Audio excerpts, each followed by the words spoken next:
लगता है कि आप लोकसभा के चुनाव का जब पत्रकार कारण पूछते हैं तो लोकसभा के चुनाव के वक्त दिए गए स्टेटमेंट का आज के दौर से हम नहीं जोड़ सकते हैं। सियासी पार्टियां मुख्तलिफ रीजन होते हैं। जो एमएलसी के इलेक्शन के टाइम में वैसे बोले ना, नहीं, उन्होंने सब एक पॉलिटिकल पार्टी के बारे में कहा था। पॉलिटिकल पार्टी का एक पॉलिटिकल पार्टी का इशू था। पहली चीज है ये कि मुझे ये सवाल आपको कि ये सवाल जब सीए के आंदोलन के टाइम पे प्रकाश अम्बेडकर साहब दादर टिकट के ऊपर आंदोलन कर रहे थे, दिल्ली से लेकर दिल्ली के जंतर मंतर से वंचित ने एक दिन का धरना देकर सीए के खिलाफ में गैर मुस्लिम लोगों का किया कि दादर में 1 लाख लोग थे लेकिन उसके अंदर मुस्लिम की क्यूमुलेट नहीं करते थे, सिर्फ हिंदुओं का आंदोलन करके बताए कि ये खाली मुसलमानों की लड़ाई नहीं है। तो इस तरह की पहल भी तो किए वाली है, तो हमको उसकी तारीफ और साथ होती है, वो बात के ऊपर ध्यान देना चाहिए।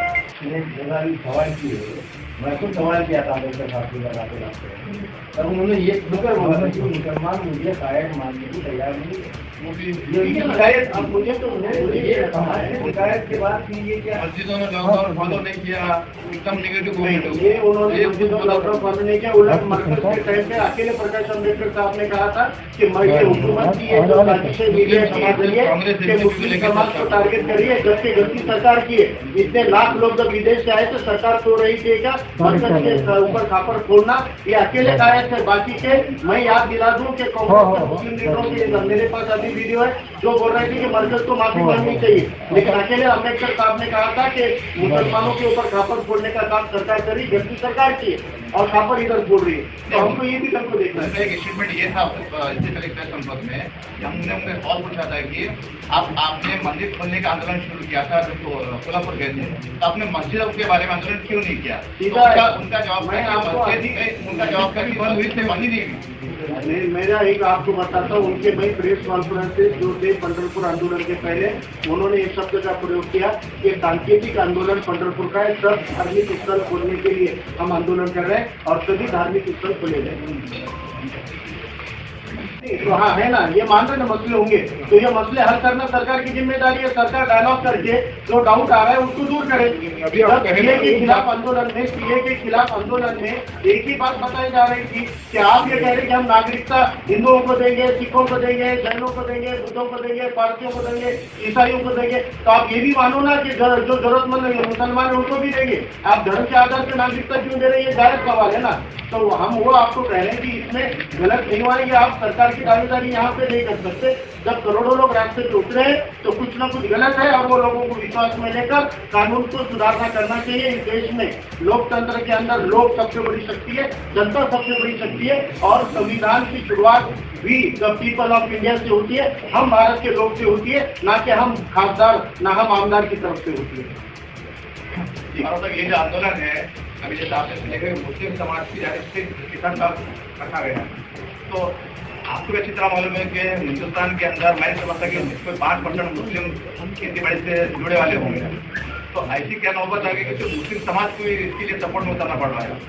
मैंने मेरे निवेदन में बताया है कि इस देश में 4 बड़े मजलूम तबके जो है, मैं अभी और एक बार बता रहा हूँ। एक है कि इस मुल्क के जो पिछड़े एससी तबके हैं ये शोषित घटक है।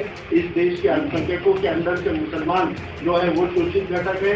इस देश का किसान सबसे बड़ा शोषित घटक है। इस देश की महिलाएं शोषित घटक है। लेकिन ये चारों शोषित घटक कभी एक दूसरे की समस्याओं पर इकट्ठे नहीं आते हैं। वंचित बहुजन आघाड़ी चाहती है कि सब शोषित एकजुट हो जाए, सब मजलूम एकजुट हो जाए और जुल्म के खिलाफ में लड़े। जो अपने ऊपर अत्याचार मान रहे हैं, अपने खिलाफ में कानून मान रहे हैं, उसके खिलाफ एकजुट होकर लड़ना चाहिए। वो एकजुटता की पहल करने के लिए ये इसमें बढ़ाएंगे। मैं याद दिला दूं कि सीए के वक्त में संघ और भाजपा का जो मीडिया है वो ये बार बार बता रहा था कि सीए का कानून जो है वो इनको मैंने अभी जो नाम गिना है कि हम हिंदुओं को नागरिकता देंगे, सिखों को देंगे, जैनों को देंगे, बुद्धों को देंगे, पारसियों को देंगे, ईसाइयों को देंगे। इसका मतलब मुस्लिम छोड़कर नाम गिना रहे तो ये दिखा रहे थे कि ये खाली मुसलमानों का आंदोलन है। लेकिन उस वक्त वंचित बहुजन आघाड़ी के सर्वेश्वरा माननीय बाला साहब अम्बेडकर पहले नेता थे जिन्होंने ये बात कही थी कि सीए का कानून अगर लागू होता है तो केवल मुसलमान नहीं 40% जो SC भटके आदिवासी समाज घटक है, विमुक्त जाति है, बीजेपी है,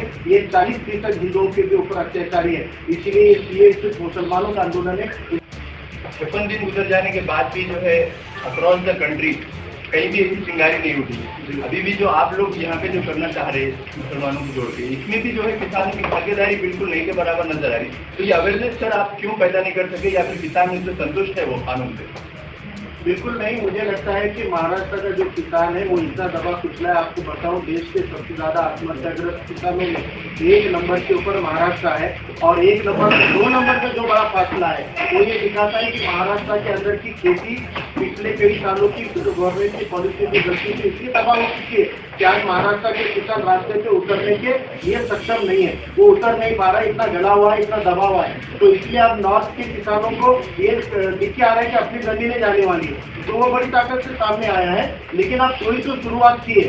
अब हम ये चाहते हैं कि मजलूम तबके बोलकर, हम मुसलमान किसान है या नहीं है ये सवाल नहीं है, हम मजलूम तबकों के लिए एक काला कानून के लिए कल हम लड़ रहे थे, और वो काला कानून अभी भी खत्म नहीं हुआ। ये लटकती तलवार है। शाहीन बाग का आंदोलन कोरोना के कारण बंद हुआ है, लेकिन सीए का कानून रद्द नहीं हुआ है। जब भी वो लागू करने की होगी तब हम फिर वो काले कानून के खिलाफ लड़ रहे हैं। तो आज ऐसी काले कानून के खिलाफ जो सबका लड़ रहा है, आज हम उनको साथ देंगे कि नहीं देंगे, ये हमारे आगे सवाल है। तो आगे सवाल मेरा अकेले का नहीं है, तमाम मुल्क के मुसलमानों का है, लेकिन हमको मर्ज नहीं मिल रहा है। मैं आपको दिखाऊं, औरंगाबाद के जलीस अहमद साहब का मेरे पास में उन्होंने भेजा लेकर, परमिशन के लिए 28 दिसंबर को डाले थे। औरंगाबाद के शाहीन बाग ऑर्गेनाइजर की टीम ने कोशिश की कि वहाँ पर एक कोशिश की जाए, लेकिन वहाँ की पुलिस उनको सपोर्ट करने को तैयार नहीं है, साथ देने को तैयार नहीं है। परमिशन डिनाई कर दी उनको, उन्होंने रिजेक्ट कर दिया और बोले कि अगर तुम इकट्ठा हो जाएंगे तो हम गुने दाखिल करेंगे। तो मुझे लगता है कि इन चीजों के कारण कोई सामाजिक संगठन को पुलिस परमिशन देने तैयार नहीं है। आज कम से कम वंचित ने एक प्लेटफॉर्म उपलब्ध कराया है कि मुस्लिम समाज के आम आवाम को एक मंच दिया है कि भाई आप आओ और किसानों की तारीफ कराकर आपसे खड़े रहो। और ऐसा नहीं है, पहले शाहीन बाग के वक्त में पंजाब का किसान सिख है, पंजाब में 90% आबादी खेती के ऊपर डिपेंड वाली है, और वो पूरे किसान है।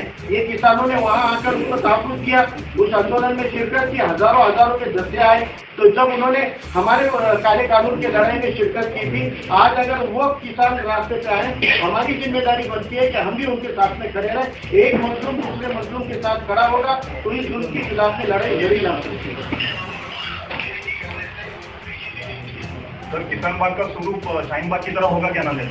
हाँ, जैसे शाहीन बाग के आंदोलन हुए उसी तर्ज पर है। तो कलेक्टर ऑफिस पे ही अपना मूल आंदोलन हुआ था, लेकिन बाद में हुकूमत ने उसको शिफ्ट कराया था। तो हमारी पूरी कोशिश और हमारा ये इरादा है कि नांदेड़ के कलेक्टर ऑफिस के सामने जिस तरीके से शाहीन बाग सजा था उसी तर्ज के ऊपर किसान बाग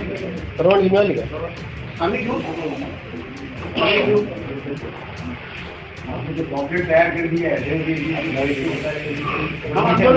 हम आंदोलन करके रहेंगे। परमिशन अगर नहीं, हमको प्रशासन से नहीं मिली तो अदालत से लाएंगे। जब चुनाव हो सकते हैं, आपके पास में ग्राम पंचायत के चुनाव हो गए, बिहार के चुनाव हो गए, हजारों की भीड़ हमने टीवी पे देखी हुई है, तो फिर प्रशासन का रवैया सौतेला नहीं होना चाहिए। और काला कानून मत लाओ ना, कोरोना गए तक ऐसे कोई कानून लाओ मत, स्टे कर दो सारे कानूनों को, खिलाफ स्टे कर दो ना। तो कोई रास्ते पे क्यों उतरेगा, आंदोलन क्यों करेगा? अब सरकार सुप्रीम कोर्ट का स्टे लगाया तो नहीं मान रहे ना। नहीं, तो सुप्रीम कोर्ट का स्टे ये दिखाने का है। सुप्रीम कोर्ट इस कानून को खारिज कर सकती है, इसमें सॉलिड प्रूफ है। जब वो रिमार्क में दे सकती है तो खारिज कर देना कानून को, बोले कि इसको डबल से किसानों को भरोसे में लेके पेश करो कानून। कितने बार कानून रिजेक्ट हुए कि नहीं हुए कोर्टों से, कितने बार सरकारों ने कानून पीछे लिए कि नहीं लिए, फिर क्यों नहीं ले रहे हैं जब इतने लाखों लोग रास्तों से उतरे हुए हैं? तो लोगों की, जनता की कोई सम्मान करना है कि नहीं है सरकार को? सरकार मालक नहीं है, सरकार गुलाम है और जनता मालक है इस देश की। डॉक्टर बाबा साहब अम्बेडकर ने इस 7/12 जो लिखी है जनता के नाम पे लिखी है ना, तो जनता का आदर करें। डबल से कानून लाए, फिर बोलेंगे ठीक है हम इसमें संशोधन करेंगे, जनता की सुझाव लेंगे और हम कानून डबल से लाएंगे। तो मुझे लगता है कि ये सरकार को भी पीछे हटने की जरूरत नहीं हट रही है। अदालत को उन्होंने इस्तेमाल करने का साधन बनाया, ऐसा किसानों का राय बन रही है, इसलिए किसान उसको नहीं मान रहे हैं ना। सरकार क्यों नहीं करती खारिज उसको? सरकार ने बोल देना चाहिए ठीक है ये कानून हम पीछे ले रहे हैं, किसानों को भरोसे में लेकर कोरोना जाने के बाद हम नए सिरे से कानून को पेश करेंगे। अगर सरकार के हक में है, वो सरकार को यकीन है कि वो किसानों के हक में है, तो एक बार पीछे लोग संशोधन करके लाओ ना डबल से। ये प्रोविजन है ना संसद को, संविधान में। उनके ऊपर जुल्म करे। अगर हम चाहते हैं कि ये मजलूमीन के ऊपर के जुल्म को बंद होना चाहिए, जालिमों के खिलाफ में डट के लड़ना चाहिए, तो एक मजलूम तबके को दूसरे मजलूम तबके की लड़ाई का हिस्सा बनना पड़ेगा। मैं याद दिला दूँ कि जब CA के NRC के खिलाफ हमारी मुस्लिम बहनें दिल्ली के अंदर शाहीन बाग आंदोलन सजा रही थी और इसी सर्दी के अंदर, इसी ठंड और जाड़े के अंदर तमाम हमारी बहनें वहाँ पे आंदोलन कर रही थी, तभी हुकूमत ने उस आंदोलन को बदनाम करने की और कुचलने की पूरी कोशिशें की। उस वक्त उस आंदोलन के तायद में यही पंजाब का हमारा सिख किसान भाई जनतों के साथ आया, हजारों की तादाद में आया और उन्होंने उस शाहीन बाग के तहफ़्फ़ुज़ के और वहाँ के लंगर का नज़्म किया था। आज वक्त है कि 50 दिनों से जायद हो गए, आज हमारा सिख किसान भाई बड़ी ताकत के साथ में काले कानूनों के खिलाफ लड़ रहा है। ऐसे काले कानून जो खेती करने वाले खुशहाल किसानों की खेती को जब्त करने वाले हैं, सरकार को उनका अनाज खरीदने की पाबंदी से आज़ाद करने वाले और उनकी जो पैदावार है उसको जो मिनिमम सपोर्ट प्राइस सरकार को देना जिम्मेदारी थी, उससे भी अपने कंधे पे का बोझ हटा रही है और किसानों की जमीनें हड़पने के लिए ये काले कानून लाए हैं और इसके लिए मुल्क का किसान लड़ रहा है। आज हमको जरूरत है कि जैसे हम एक काले कानून के खिलाफ लड़ते वक्त हमको सिख किसान जत्थों ने तायद की थी, उसी तरह इंशाल्लाह महाराष्ट्र का मुसलमान भी इस तायद को करेगा। इसलिए वंचित ने एक प्लेटफॉर्म मुहैया कराया है और अल्हम्दुलिल्लाह नांदेड़ की और महाराष्ट्र की कई समाजी तंजीमों ने, कई दीनी तंजीमों ने और कई सहाफ़ी तंजीमों ने इसकी तायद की हुई है। इन सब की तायद पर हम मुस्लिम अवाम से ये गुजारिश करते हैं कि ये वक्त है एक मजलूम जमात के साथ में ताकत से खड़े होने का, क्योंकि CA का कानून आज भी खत्म नहीं हुआ है। कल वो काले कानून के खिलाफ हम लड़ रहे थे और इंशाल्लाह